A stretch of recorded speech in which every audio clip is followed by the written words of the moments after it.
হরে কৃষ্ণ। চৈত্র মাস বছরের একটি অন্যতম গুরুত্বপূর্ণ মাস। এই চৈত্র মাসেই মহাদেবের মাস বলা হয়েছে। সেই মহাদেবের পুজো করা হয় বিশেষ ভক্তি ভরে, এবং এজন্য ফাল্গুন মাসে যেমন শিবরাত্রি ব্রত রয়েছে, তেমনি এই চৈত্র মাসেই কিন্তু নীল পুজো হয়ে থাকে। তাই মহাদেবের কৃপা লাভ করা এটি অত্যন্ত শুভ। এই চৈত্র মাসে যদি কেউ মহাদেবের পুজো করতে পারে, কিন্তু এই চৈত্র মাসেই সেই শনিবারেরও বিশেষ গুরুত্ব রয়েছে। কেন? শনিদেবের যদি বক্র দৃষ্টি কারো জীবনে পড়ে, তবে এটি কিন্তু এত সহজে তার জীবনে ভালো কিছু আসে না। শনিদেবের দুই ধরনের দৃষ্টি, তার মধ্যে একটা ভয়ানক দৃষ্টি হচ্ছে বক্র দৃষ্টি। শনির সাড়ে সাতি রয়েছে, শনির দশা রয়েছে। এই নবগ্রহের মধ্যে গ্রহরাজ হচ্ছে শনিদেব। তিনিও কিন্তু একজন মান্যকারী দেবতা, কর্মফল দাতা শনি। আমরা যে যে খারাপ কর্ম করি, ভালো কর্ম করি, এর ফল আমাদের কর্মফল রূপে আমরা পেয়ে থাকি ভবিষ্যতে। এই যে ফল যিনি দিয়ে থাকে, তো সেই ভগবানের কৃপায় সেই কর্মফল দাতা হচ্ছে কিন্তু শনি দেবতা। এজন্য সেই শনিদেবের কৃপা হলে ব্যক্তি কর্মক্ষেত্রে সহজেই উন্নতি লাভ করতে পারে। তো আগামীকাল সেই চৈত্র মাসের প্রথম শনিবার, আপনারা সৌভাগ্য লাভের জন্য এই শনিবার দিনে অনেক প্রকার কার্য করতে পারেন। তার মধ্যে একটি বিশেষ কার্য প্রসঙ্গে আজকের এ পর্বে আমরা জেনে নিব। সেই সঙ্গে এই শনিবারে অনেকে আছে ভক্তি ভরে ব্রত করবে, ব্রত করে শনি মন্দিরে গিয়ে শনিদেবের পুজো করবে। তাই সেই শনিবারের বিশেষ ব্রত কথাও আমরা আজকের এ পর্বে জেনে নিব। তাই আশা করছি আজকের এই তথ্যগুলো আপনাকে অবশ্যই সমৃদ্ধ করবে, এবং ভালো লেগে থাকলে একটি লাইক করে কমেন্টে জয় শ্রী কর্মফলদাতা শনিদেবের জয় একবার হলেও লিখে যাবার অনুরোধ জানাচ্ছি। দেখেন, জীবনে যারা সৎভাবে জীবনযাপন করে, এদের কিন্তু সাধারণত কোনো গ্রহের ভয় থাকে না। কেন? এই যে স্বাভাবিকভাবে যদি চিন্তা করি, শনিদেব হচ্ছে কর্মফলদাতা। আজকে আমি যদি ভালো কর্ম করি, প্রকৃতির নিয়মে ফল রূপে সেই ভালো ফল আমি প্রাপ্ত করব। আবার যদি খারাপ কর্ম করি, তবে খারাপ ফল প্রাপ্ত করব। এজন্য এই জগৎটাকে একটা কর্মক্ষেত্র বলা হয়েছে। এখানে সবাই আমরা কর্মের বীজ বপন করছি। আজকে একটা কর্মের বীজ বপন করলে হয়তোবা আপনি একটা সুমিষ্ট আম্রফলের বীজ বপন করলেন, সেখানে একটা চারা হবে, বৃক্ষ হবে। ভবিষ্যতে গিয়ে সেই বৃক্ষ ফল দিবে, আর সেই সুমিষ্ট ফল আপনি ভোগ করবেন। যদি আপনি তেঁতুল বৃক্ষ রোপণ করেন, তবে তেঁতুল ফল ভোগ করতে হবে। এজন্য যে ব্যক্তি যেমন কর্ম করে, প্রকৃতির নিয়মে তাকে তেমন ফল কিন্তু পেতে হয়। এটা হচ্ছে এই জগতের নিয়ম, এটাই হচ্ছে শনি দেবতা। এজন্য শনিবারে যারা জন্মগ্রহণও করে, স্বাভাবিকভাবে বলা হয়েছে তাদের জীবনে রাগ একটু বেশি হয়ে থাকে। শনিবারে জন্মগ্রহণ করলে জীবনে, তাদের জীবনে অন্যান্য জাতক জাতিকাদের তুলনায় শনিবারে জন্মগ্রহণকারী ব্যক্তিদের ঝই ঝামেলা একটুকু বেশি আসে। কিন্তু তারা যদি স্থির থাকতে পারে, সমস্ত বিপদ তারা উত্তীর্ণ হয়ে কর্মক্ষেত্র যদি ঠিকভাবে কর্ম করে যেতে পারে, কষ্ট করে একটা পর্যায়ে গিয়ে তারা কিন্তু সফলতা অর্জন করতে পারে। এজন্য সেই আবার এই শনিদেবের বক্রদৃষ্টি থেকে রক্ষা পাবার জন্য, জীবনে অমঙ্গল থেকে রক্ষা পাবার জন্য কখনো কোনো গুরুজনদের নয়, শুধু কোনো ব্যক্তিকে কষ্ট দেওয়া উচিত নয় জীবনে। না হলে এটিও কিন্তু অপরাধমূলক কার্য। যেমন কোনো গুরুজনদের একটা কথা বলার মাধ্যমেও যেন তারা কষ্ট না পায়। কেননা কোনো ব্যক্তিকে কষ্ট দিলে ওই কষ্টের ফল নিজেকেও পেতে হয়। বিশেষত শনিবারে ভুলেও কাউকে কষ্ট দিতে নেই, দুঃখ দিতে নেই। শনিবারে অনেকে আছে চুল দাড়ি নখ ক্ষৌর কর্ম করে থাকে। তাই ক্ষৌর কর্ম করা থেকেও দূরে থাকা উচিত বা বিরত থাকা উচিত। সেই সঙ্গে শনিবারে বিশেষ করে নয়, শুধু যে কোনো দিন শনি দেবতার কোনো নিন্দা করতে নেই। প্রত্যেকটা দেবতার একটা আলাদা মহিমা রয়েছে। যেমন মা কালীর যদি কেউ সেবা করে, মা কালী হচ্ছে জগৎ জননী, তিনি তার সন্তানদেরকে সমস্ত বিপদ থেকে রক্ষা করে। শনিদেবের পুজো করলে কর্মক্ষেত্রে উন্নতি হয়, জীবনে গ্রহদোষ দূরীভূত হয়। গণেশের পুজো করলে সিদ্ধি লাভ হয়। এভাবে করে এক একটা দেবতার এক একটা আলাদা মহিমা। এখন অনেকে আছে যারা, আমি হয়তো বা কালীর ভক্ত, আমি শিবের ভক্তের নিন্দা করে। অনেকে অনেকে শিবের ভক্ত, ওই অমুক ভক্তের নিন্দা করে। আপনি দেব পূজা করা ভালো, সর্বোত্তম হচ্ছে বিষ্ণু পুজো করা, তার উপরে কোনো শ্রেষ্ঠ পুজো নেই।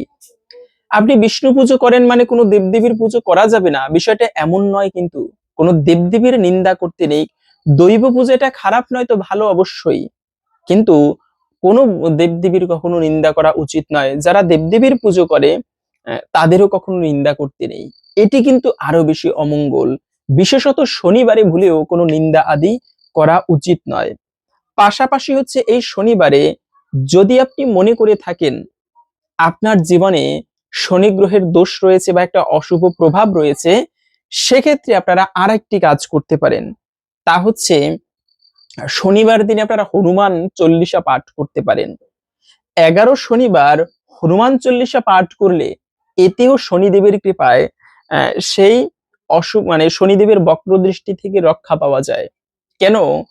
একবার এরকম একটা কাহিনী পাওয়া যায় যে একবার হনুমানজির উপরে শনিদেবের বক্রদৃষ্টি পড়েছে।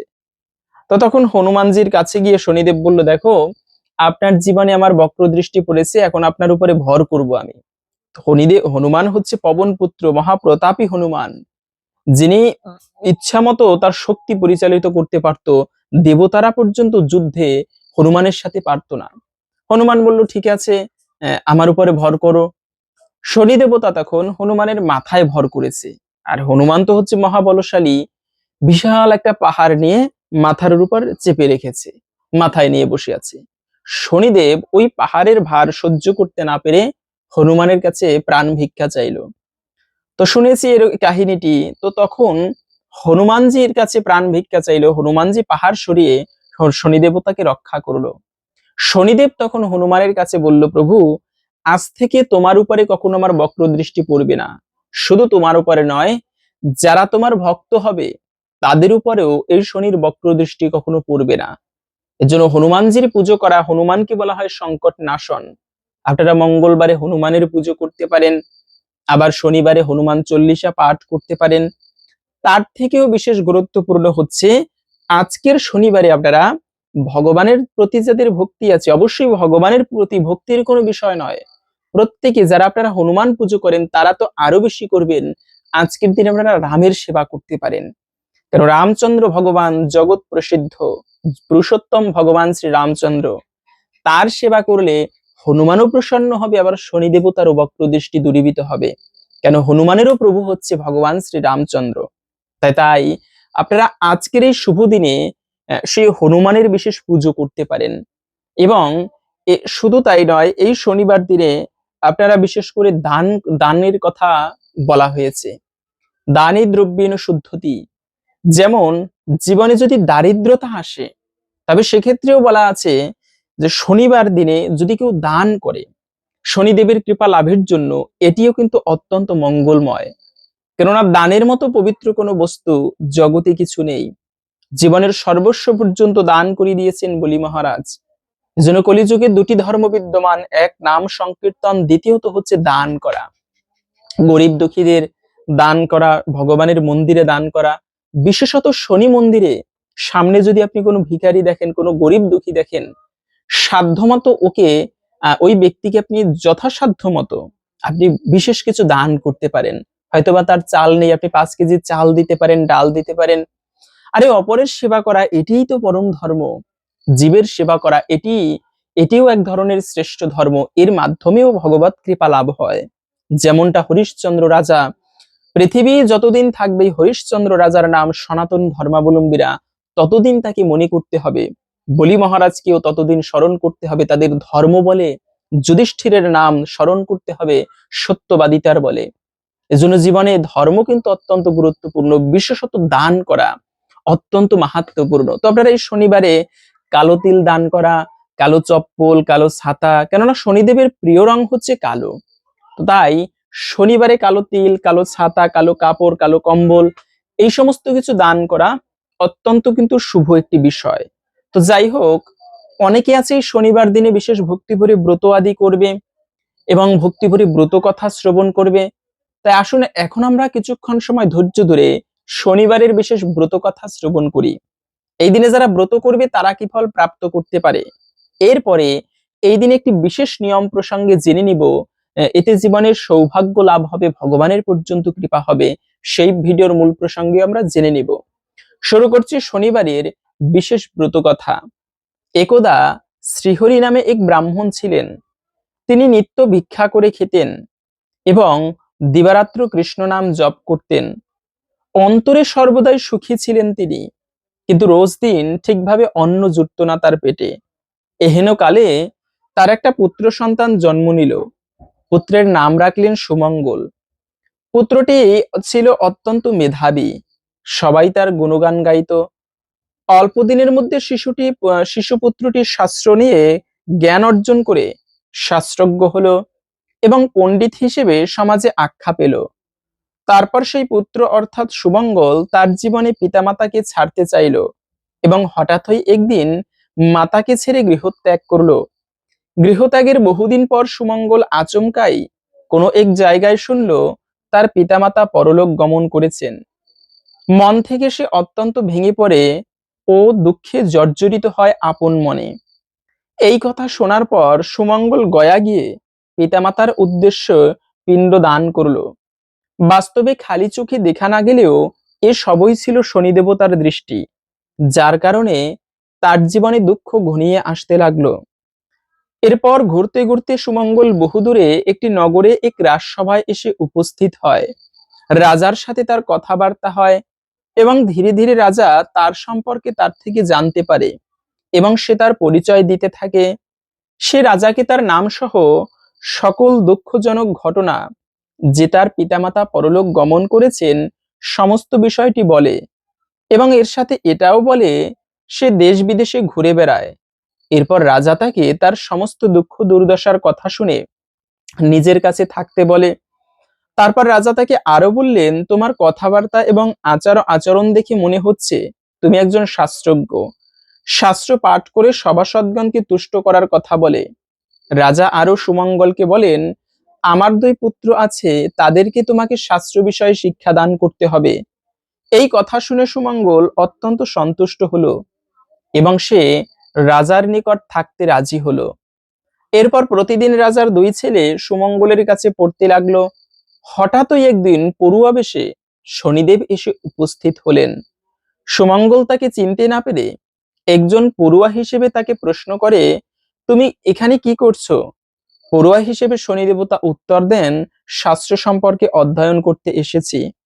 তখন সুমঙ্গল বলেন, অতি যত্ন সহকারে তোমাকে আমি শাস্ত্র শেখাবো। সুমঙ্গল তার কাছে তার পরিচয় জানতে চাইল।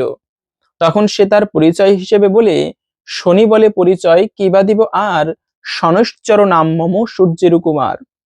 এরপর সুমঙ্গল বলে, সত্যিই যদি তুমি শনিদেব হও, তবে আমার দুঃখ কিসে দূর হবে সেটা তুমি বলে দাও। আমার উপর তোমার দৃষ্টি রয়েছে, কিসে সেই দৃষ্টি দূর হবে তুমি বলে দাও। তখন শনি দেবতা তাকে নির্দেশ দেয় যে ভোগকাল আর 6 মাস বাকি আছে, মাঝে 10 জনম যাবে, তা সত্ত্বেও ফিরে আসবে না এই সময়। এই জন্য তুমি একটা কাজ করো, সপ্তম দিবসে ভাগীরথীর তীরে গিয়ে নারায়ণের সাধনা করো এক মনে। এই বলে শনি দেবতা অন্তর্ধান হলেন বা চলে গেলেন। সুমঙ্গল আর তার দেখা পেল না।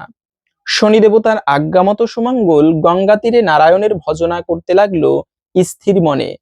10 দণ্ড পূর্ণ হলো, এরূপ ধারণা সুমঙ্গলের মনে। ভজনের মাধ্যমে তিনি গভীর ধ্যানে মগ্ন, কিন্তু বাস্তবে তখনও 10 দণ্ড পূর্ণ হয়নি। সুমঙ্গল এত গভীর ভজন করতে থাকে, সে আপন মনে তার পিতামাতাকে স্মরণ করতে থাকে, কি ভুলটাই না আমি করেছি পিতামাতাকে ত্যাগ করে। এমন সময় রাজার দুই পুত্র সেই নদী পাড়ে এসে উপস্থিত হয় এবং সুমঙ্গলের ধ্যানে বিপন্ন আনার চেষ্টা করে অজান্তেই। তা দেখে শনি দেবতা অত্যন্ত ক্রুদ্ধ হলেন এবং শনি দেবতা সুমঙ্গল যে কতটা পরিমাণ গভীর ধ্যানে মগ্ন তা পরীক্ষা করার জন্য রাজার দুই পুত্রের মুন্ডু আলাদা করেন এবং সুমঙ্গলের শরীরের উপরে সেটি ফেলে দেন। কিন্তু তা সত্ত্বেও সুমঙ্গল গভীর ধ্যানে মগ্ন। তার সম্মুখে বা তার উপরে দুটি পুত্রের মুন্ডু পরা রয়েছে, সেদিকে তার খেয়াল নেই, বহির্জগতের তার কোনো চেতনা নেই। এই অবস্থায় শনি দেবতা রাজাকে স্বপ্নে দর্শন দিয়ে বলেন, রাজার দুই সন্তান যে তারা নদী পারে খুবই বিপদের মধ্যে আছেন। এই অবস্থায় রাজা দ্রুত নদী পারে যান। রাজা তার কর্মচারীদের নিয়ে পুত্রদের মুন্ডু ধর থেকে আলাদা দেখে রাজা মাটিতে গড়াগড়ি খেয়ে কান্না করতে থাকে। এই সময় রাজার লোকেরা সুমঙ্গলকে এর জন্য দায়ী করে তাকে কারাগারে বন্দী করেন। সুমঙ্গলকে কঠোর থেকে কঠোরতম শাস্তি দেওয়া হয়, কিন্তু তা সত্ত্বেও সুমঙ্গল ওই কারাগারে বন্দী অবস্থাতেও শনি দেবতাকে স্মরণ করছিলেন এবং সে তার ভক্তি ও শ্রদ্ধার মাধ্যমে শনি দেবতার ভজন করতে থাকেন। এই ঘটনার বেশ কিছুদিন পর হঠাৎ করে রাজার দুই পুত্র ফিরে আসে। রাজা অবাক হয় এবং তাদের দিকে করুণ দৃষ্টিতে তাকিয়ে থেকে বলেন, কোথায় হারিয়ে গিয়েছিলে আমার বুকের মানিক? তারা এই কথা শুনে বলে, মহারাজ, তারা বলে যে আমরা শয্যা পড়েছিলাম করিয়া শয়ন। রাজা এই কথা শুনে খুবই আশ্চর্য হলেন এবং কিছুই বুঝতে পারলেন না। ঠিক এমন সময় রাজার সেই ব্রাহ্মণ সুমঙ্গলের কথা মনে পড়ে, যে সে কারাগারে বন্দী ছিল। না বুঝতে পেরে ভুলের বশে কত কষ্টই না সুমঙ্গলকে দিয়েছে মহারাজ। মহারাজের আদেশে কর্মচারীরা তাকে দ্রুত কারাগার থেকে মুক্ত করে নিয়ে আসা হলো। এরপর সুমঙ্গলকে রাজার সামনে নিয়ে আসলে রাজা সুমঙ্গলের কাছে ক্ষমা চাইলেন এবং রাজার চোখ দিয়ে জল পড়তে লাগলো। সুমঙ্গল রাজাকে বলল, রাজা সুমঙ্গলকে তখন বলল, তাহলে ওই সময় যে দুটি মুন্ডু দেখেছিলাম? সুমঙ্গল উত্তর দিল, মহারাজ, আমি কিছু জানি না। আমি শুধু এটুকু বলতে পারবো যে শনি দেবতার বক্র দৃষ্টির ফলে আমি কষ্ট পাচ্ছি। এরপর রাজা সুমঙ্গলকে বলেন, যদি শনি দেবতার দর্শন পাই তাহলে তার পা ধরে পুজো করব। এই কথা শুনে সুমঙ্গল সেখান থেকে চলে গেল। এই সমস্ত কথা শনিদেব শুনে তিনি সেখানে তার রাজাকে দর্শন দিলেন। শনি দেবতা তাকে রাজা দর্শন করে প্রণাম করলেন এবং বললেন, দর্শন যখন পেয়েছি প্রভু, তোমার পূজার বিধান তুমি বলে দাও। শনি দেবতা রাজার কথা শুনে তিনি নিজেই রাজাকে পূজার বিধান বললেন। শনি বলে, পূজাবিধি শুনহ রাজন, শুদ্ধবারে শুদ্ধ মনে আমারও বাড়িতে, করিবে আমার পূজা একান্ত মনেতে। নীলবস্ত্র কৃষ্ণতিল তৈল যে দিবে, মোষ আর মাসকলাই সংগ্রহ করিবে। কৃষ্ণবর্ণ ঘট রাজা করিয়া স্থাপন, পঞ্চজাতি ফলমূলে করিবে অর্জন। আহ এই মোর পূজাবিধি কহিলাম সার, ভক্তিই প্রধান যেন কি বলিব আর। আমার প্রসাদ খাইবে করিয়া যতন, সর্বপাপ দূরে যাবে আমারও বচন। ভক্তি অভক্তি করিয়া যে বা প্রসাদও খাইবে, অল্পদিন সমনের ভবনে সে যাবে। আমার পূজায় যে বা করে অনাদর, চিরকাল দুঃখ পেয়ে হইবে কাতর। এ তো বলি শনিদেব হইল অদর্শন, ভক্তি ভরে করে রাজা শনির পূজন। এরই মাঝে সুমঙ্গল বিদায় লইয়া করে সে শনির পূজা গঙ্গা তীরে গিয়া। এই মতে প্রচারিল পূজা শনিদেবের, শনির পাঁচালি যে রাখিবে ভবনে, কখনো না পরে সে বিপদ বন্ধনে। স্কন্দ পুরাণের কথা অন্যথা না হয়, যথারীতি ব্যাসবাক্য মিথ্যা কবু নয়। শুদ্ধাশুদ্ধ জ্ঞানহীন বলে নিবারণ, ভূমিতে লুটাইয়া বন্দি শনির চরণ। এতদূর এসে এই গ্রন্থ সমাপন করি, শনৈশ্চর প্রীতি বল শ্রীহরি শ্রীহরি। তো এই ছিল মূলত শনিদেবের বা শনিবারের ব্রত কথা। এবং এই শনিবার দিনে আপনারা এর জন্য শনি পুজো করতে পারেন, দান করতে পারেন, অথবা আপনারা আজকের দিনে শনিবারে লক্ষ্মী নারায়ণের পুজো বাড়িতে করতে পারেন এবং সেই লক্ষ্মী নারায়ণ রাম অথবা সীতার পুজো করে আপনি তাদেরকে পায়েস ভোগ দিতে পারেন, খিচুড়ি ভোগ দিতে পারেন। এভাবে করে সেই প্রসাদ আপনারা আজকের দিনে নিজে গ্রহণ করতে পারেন, সকলের মধ্যে বিতরণ করতে পারেন। শনিবারে একটা কাজ করলেই মঙ্গল হয় না, বরঞ্চ ভক্তিময় কাটছে পরম মঙ্গল। এই দিনে শনি পুজো করা অত্যন্ত মঙ্গলময়। সেই সঙ্গে যারা বিষ্ণু ভক্ত রয়েছে তারা আপনারা বিশেষ করে বিষ্ণু পুজো করতে পারেন, এটিও বেশি মঙ্গলময়। ভালো লেগে থাকলে একটি লাইক করে কমেন্টে জয় শ্রী কর্মফলদাতা শনিদেবের জয় একবার হলেও লিখে যাবার অনুরোধ জানাচ্ছি। শনিদেবের কৃপায় সকলের জীবনে কর্মক্ষেত্রে উন্নতি লাভ হোক, মঙ্গল হোক, এই কামনা করে আজকের ভিডিওটা এখানে সমাপ্ত করছি। হরে কৃষ্ণ।